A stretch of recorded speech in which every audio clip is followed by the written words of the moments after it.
राजकीय बालिका inter college में हिंदी दिवस का भव्य कार्यक्रम धूमधाम से संपन्न हुआ। खबर है यूपी के प्रतापगढ़ से, जहां राजकीय बालिका इंटर कॉलेज प्रतापगढ़ में हिंदी दिवस का भव्य कार्यक्रम धूमधाम से संपन्न हुआ।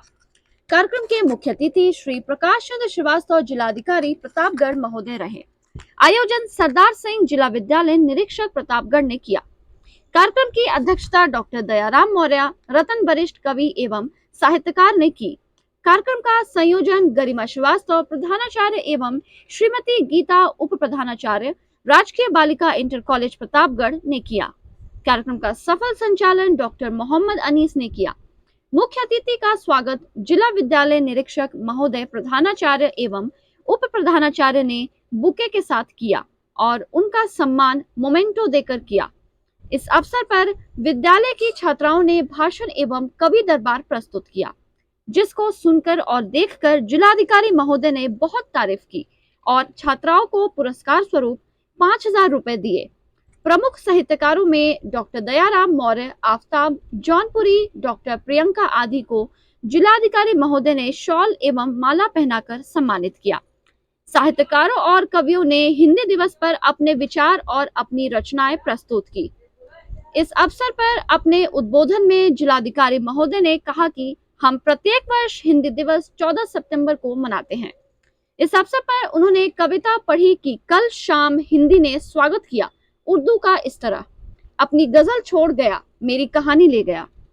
इस अवसर पर मंजू कुशवाहा, प्रियंका सिंह, डॉक्टर असमत नीलू अंसारी, सीमा तबस्सुम, सविता सिंह, श्रुति श्रीवास्तव, उमर जमील, आराधना सरोज, राजेश यादव, अमित श्रीवास्तव, सिद्धार्थ श्रीवास्तव एवं समस्त विद्यालय परिवार उपस्थित रहा। देखें प्रतापगढ़ से डिस्ट्रिक्ट ब्यूरो चीफ विशाल रावत की रिपोर्ट।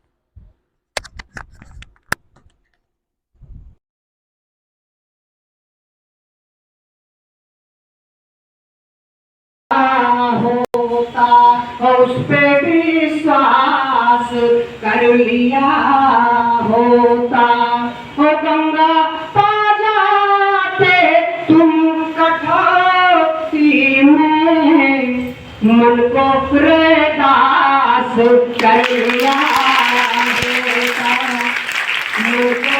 मन को प्रेदास कर लिया होता। और संस्कार पर भी माननीय जिलाधिकारी महोदय ने बहुत प्रेरित किया हमको। आपको दुख होता है आज के समाज को देख करके कि हम उनमें जो उस समय हमने देखा था कभी आज भी वो सार्थक आपको सुना रहा हूँ मैं।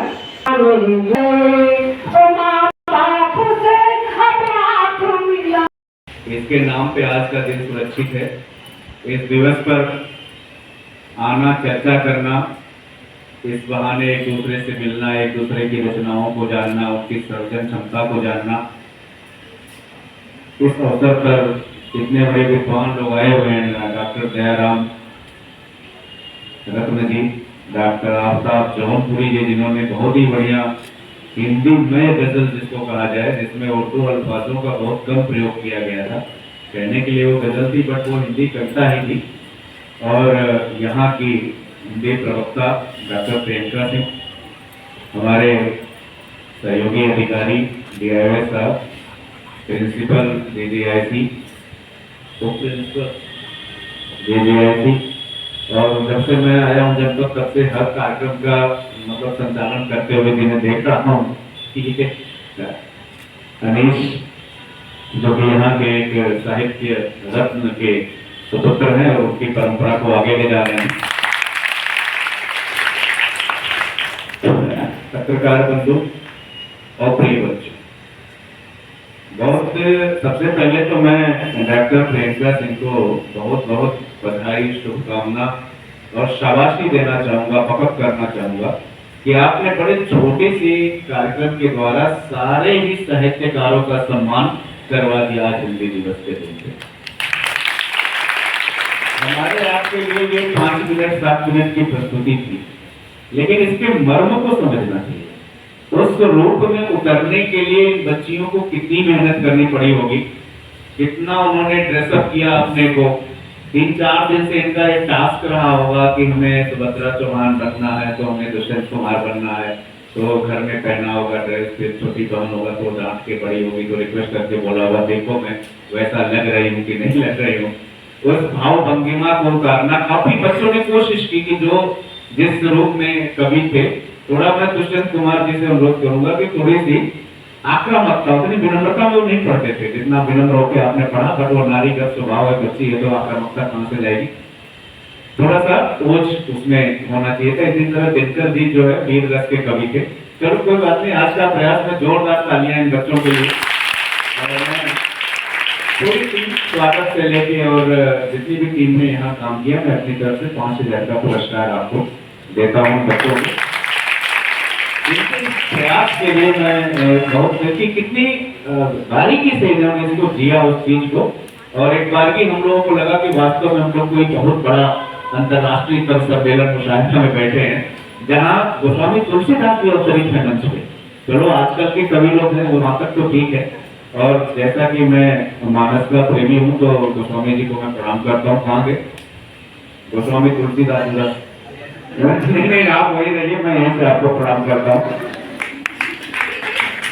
नहीं ठीक है, क्योंकि जब कोई प्रतिरूप आज भी हिंदुस्तान में अरुण गोविंद भगवान राम के रूप में पूजे जाते हैं और दीपिका माँ सीता के रूप में देखी जाती है, क्योंकि जिस समय कोई कलाकार, आर्टिस्ट, साहित्यकार, कवि उस रूप को धारण करता है तो हमें फिर उसे बच्चे के रूप में नहीं देखना है, हमें उसकी ही रूप में देखना है जिसका रूप उसने धारण किया हुआ है। तो आज इस सभा में ये गोस्वामी जी ही है और हम सबका परम कर्तव्य है कि इनसे आशीर्वाद प्राप्त करें।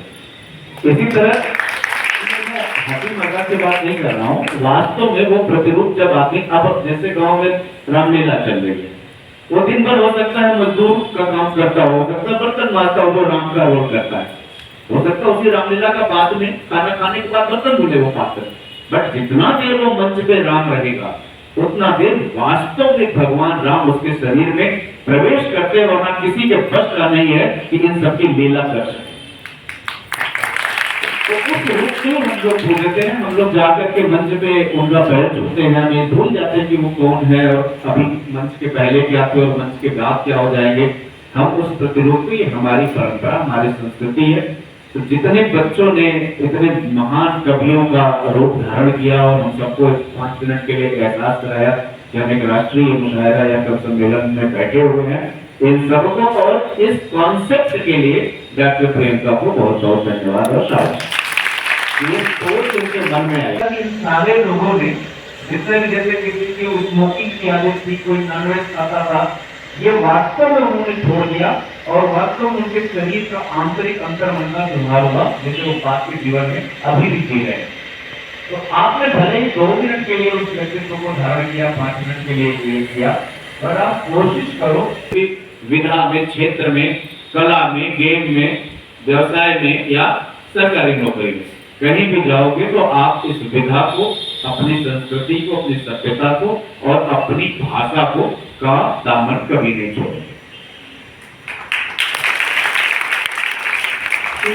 बच्चों ने जो शुरू में चाहे अनायास ही निकला हो, जो लाइन दिया गोस्वामी तुलसीदास जी ने अपने 2 मिनट के उद्बोधन में, एक ऐसे चरित्र का वर्णन किया जो शायद रामचरितमानस में सबसे कम जगह पाके भी सबसे पाक और सबसे मुखर, जिसकी भगवान राम स्वयं हजारों बार तारीफ करते हैं, उस पात्र के बारे में कहे गए दोहे को इन्होंने अनायास ही नहीं, ये ईश्वरीय रचना, ये वास्तव में गोस्वामी जी ने उस चौपाई को इनके मुख में डाल दिया, वरना तो न जाने कितनी चौपाई और कितने दोहे हैं मानस में। चलत प्रयाग खात फल पिता दीन तजि राज, जात मनावन रघुवर भरत सरिस गोवाच। तो मैं आप सबसे इसका थोड़ा सा हो सकता है बच्ची इसका बहुत वास्तविक अर्थ में डीप में न गई हो। भरत अपने त्याग के लिए जाने जाते हैं, लक्ष्मण अपनी सेवा के लिए जाने जाते हैं, और बड़ा, सबसे बड़ा जो राजकुमार है वो वन को जा चुका है, सेकंड राजकुमार भरत, जिन्हें राज मिला तो, लेकिन उन्होंने खड़ाओं के रूप में उसे स्वीकार कर ठीक राम जैसा ही वनवासी का वेश प्रकट करके जाके जंगल में बैठ गए। वो राजा कौन बना? राजा तो असली शत्रुघ्न। आप बच्चे हो, बाद में मानस एक बार जरूर पढ़ना। पूरे सेवा भाव से किसी ने जिंदगी भर सेवा की है तो लक्ष्मण ने राम की सेवा की है, भगवान की। उतना मां सीता ने भी सेवा नहीं की है, उतना सेवा विवाह के बाद उनका पदार्पण होता है। लक्ष्मण तो विवाह के पहले से है, और फिर उनका हरण भी होता है, कुछ दिन वहां रहना पड़ता है, बाद में फिर किसी कारण से उनको जंगल जाना पड़ता है। लेकिन लक्ष्मण वो जीव है जो जन्म के बाद से ही भगवान के साथ में वो आजीवन है और अब सेवा करते हैं। उनके लिए वो ये रातनी बाण भी अपने ऊपर झेलते हैं, मरण के कगार तक पहुंचते हैं, पर पूरे मानस में भगवान राम ने उनकी तारीफ नहीं की। इस पात्र को अनायास चूंकि एक शब्द आ गया तो मैंने कहा कि थोड़ा सा भरत के चरित्र पे आपके खुद का चरित्र व्यक्तित्व बनने में ये लाइनें बहुत सहायक होंगी, क्योंकि ये अनायास नहीं आई है। ये गोस्वामी जी ने, वर्तमान गोस्वामी जी अपने प्रतिरूप को ये लाइनें ऊपर से भेजी है भगवान राम की अनुमति से। इसलिए आपको जानना जरूरी है कि भरत क्यों श्रेष्ठ हो गए अचानक। लक्ष्मण की तारीफ नहीं की है भगवान ने। अगर किसी ने मानस पढ़ा हो तो वो मुझे बता दे वो चौपाइयां और वो दोहे जहां पे भगवान ने लक्ष्मण की तारीफ की। लेकिन अपनी त्याग भावना से मिला हुआ राज वापस जाना कि नहीं ठीक है, आपने मेरी माँ ने जो कुछ भी किया कोई बात नहीं, मैं उसका क्षमा मांगता हूँ और ये राज तो आपका, उसे वापस करने जंगल में जाना। तो हमेशा हिंदुस्तान में त्याग की भावना को सराहना हुई है।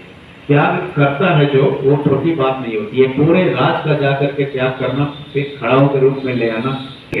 चाहते तो रथ से भी जा सकते थे, रथ मंगाया भी गया था। माँ ने कहा भी कि तुम रथ पे बैठ जाओ, कौशल्या ने, माँ मीन्स नट के की, माँ मीन्स कौशल्या, भरत को कहती है कि तुम रथ पे चलो, क्योंकि तुम पैदल चलोगे तो पूरा अयोध्या पैदल चलेगा। लेकिन वो मानते नहीं, केवल माँ का आदेश मानने के लिए थोड़ा देर बैठ के फिर उतर जाते हैं। चलत पाए थे, केवल पांव पांव चलते हैं, क्योंकि मेरा बड़ा भाई पांव पांव गया है, इसलिए मैं पांव पांव ही चलूंगा। ये क्या सीख देता है कि जो श्रेष्ठ हैं हमारे लोग, जो अनुकरणीय हैं, जो हमारे अग्रज हैं, हमेशा उनका अनुकरण करने की कोशिश करनी चाहिए। खास तो फल, केवल फल ग्रहण किया, बाकी कुछ नहीं, क्योंकि उन्हें पता है कि उनका बड़ा भाई भी केवल फल ही प्राप्त कर सका अपने जीवन। पिता दीन सचेगा, जो पिता ने राज दिया था ये उनका अधिकार नहीं, पिता ने दे दिया। अधिकार किसका था? भगवान राम का। पढ़े हुए थे, राज उन्हीं को मिलना चाहिए था, बट पिता ने, यद्यपि माँ की इच्छा से हुआ, माता दीन राज भी लिख सकते थे गोस्वामी, बस पिता दीन कहा, क्योंकि दिया तो पिता ने।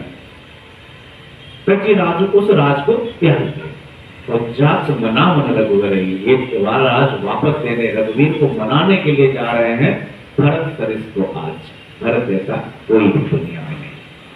तो ये आपको चौपाई दोहा इसलिए दिया गया, बाकी तो बहुत कुछ भरत के लिए लिखा गया है। अनुसरण करने के लिए ये अचानक नहीं आई है लाइनें। मेरा यही मानना है कि आपको भरत के चरित्र को थोड़ा सा पढ़ना होगा, और स्पेशली तुम लोग कन्या हो, कन्या यानी नारी, यानी जो पूरे भारत की या विश्व की कह लो पूरी कहीं टिकी हुई है, तो नारी के त्याग भावना पे टिकी हुई। अभी वो बच्चे ने सुनाया इसने ना, नारी का, बहुत ही बढ़िया, बहुत ही श्रेष्ठ, इसके लिए भी एक ताली बनती है।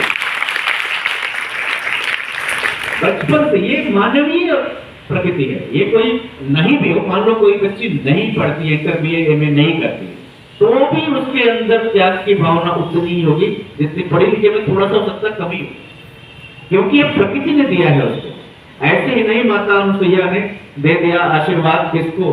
सीता जी को। सीता कौन है? जगत जननी भवानी देवी।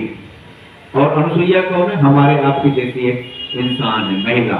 एक प्रतिरूप गठित किया गया कि अगर नारी यानी हिंदुस्तानी नारी, हिंदुस्तानी महिला अपने अंतर्भावों को, अपनी विशेषताओं को जगाती है, तो माँ जगत जननी भवानी भी उनके पैर छूकर उनसे आशीर्वाद प्राप्त है।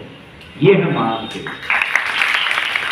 एक अनावश्यक की लाइन को हाईलाइट करके, वो भी आपने कहा कि जो अचानक मानस पे किसी हमारे विद्वान ने विचार अभिव्यक्त किया और चर्चाएं हुई, उसको छोड़ देना चाहिए। निगेटिव चीज को, कॉन्सेप्ट ही नहीं, उसका प्रत्युत्तर ही नहीं देना, कोई जरूरत नहीं होती। एक लाइन ऐसी है जो बिना पढ़े लोग हमेशा उठते, आपको भी बताया हो किसी ने, तमाम बच्चियां उसका उतनी ही लाइन, बहुत तो उतनी ही पढ़ते हैं, पढ़ते भी नहीं सुनते हैं, पढ़ा तो मानस किसी ने भी नहीं होगा। जो मुझसे कहता उस एक लाइन के लिए कि ढोल वाली जो लाइन है, तो मैं उससे केवल एक प्रश्न करता हूँ।